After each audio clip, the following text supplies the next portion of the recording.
Welcome to Classic Value Investors. My name is Mariusz Konieczny, and when I made the previous video, Oil Tanker Rant, I had no idea it was going to create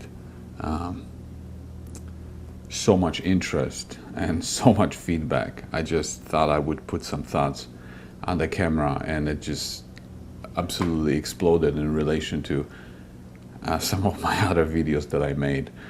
So I figured if this kind of content is interesting and helpful to people, why not make another 2.0 oil tanker rant, but this time we'll focus the Mr. Market edition. So if you're a value investor, I'm sure you've heard about Mr. Market analogy, and if you didn't, let's go over it a little bit. Mr. Market was invented by Ben Graham, who was the teacher of Warren Buffett. And to imagine what Mr. Market is, imagine that you have a business, any kind of business, but obviously in this case we have oil tankers. So you have a business that you have two shareholders, you and Mr. Market.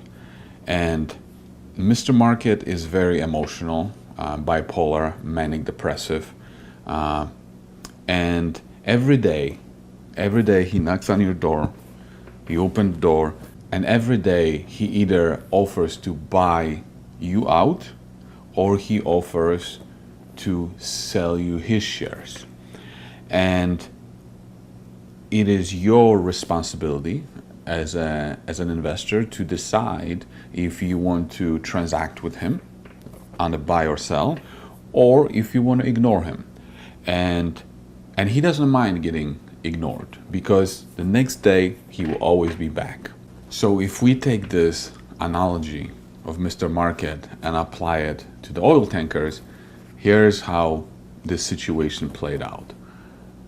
About 3 months ago, when Mr. Market knocked on your door, you opened the door, and he greeted you with this big freaking smile, okay? He was happy-go-lucky, right? You let him in.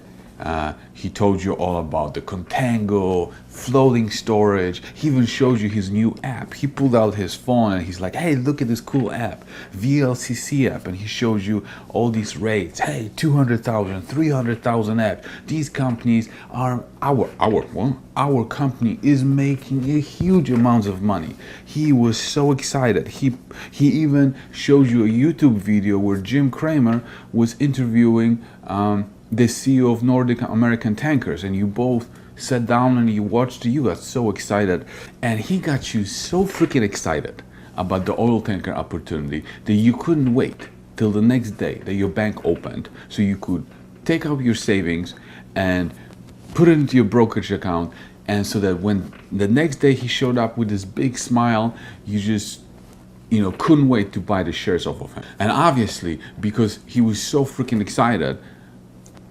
this price was reasonably high.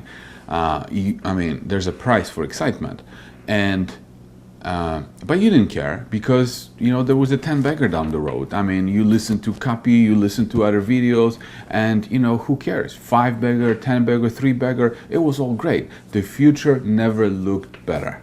And after you transacted with him, you felt really good. You felt really, really good about yourself. You let your friends on Twitter know about your investment, and every day you were watching your account, it was going up. You thought you were such a genius, and you actually couldn't believe that this stupid Mr. Market sold you his shares. Then all of a sudden, he knocked on your door a few weeks later, and his smile was not as big as it was before. Actually, he wasn't smiling at all, okay?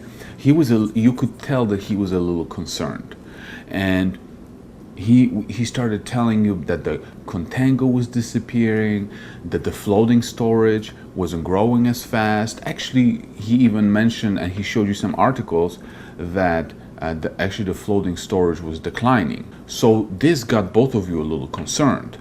Then you asked him to pull out his VLCC app, and he wasn't too excited to pull it out, but he still pulled it out, and obviously the VLCC rates were not as high as before, and he admitted that he thought that VLCC rates were going to a million or at least 500,000, and he admitted that he was wrong and that they were coming down. So because he got you so a little bit concerned this time, you thought, well, okay, you asked if he would buy some of your shares back, and after you learned that he wasn't going to pay the same price that you paid him, that really offended you. You got really pissed off and you actually threw him out the door. As expected, he came the next day, knocked on the door. He looked at him and he was almost in tears. I mean, you were still pissed off from the prior day because he offended you with the price that he wanted to pay for your shares after you paid him a much higher price. But seeing him almost in tears, it kind of made you feel bad. So you let him in, but you could tell that, he was very concerned. He wasn't a complete mess, but you could tell that he was not feeling too well. This time he came even more prepared than the prior day. He had more articles. He showed you a lot of different articles that were talking about how the floating storage was unwinding even faster. Contango was gone. How the one analyst after another were downgrading the oil tanker stocks. OPEC was extending the rate cuts. I mean, literally, rates were in a free fall. This time, he didn't even offer to buy your shares. He was literally begging you for you to buy his shares. And you thought to yourself, what the hell is this guy thinking? You said to him, I gave you my freaking savings because you were so excited about this oil tanker opportunity. Now you're asking me to buy more of your shares? Fuck you. You should be the one buying my shares. He said, you're right. I should be buying your shares.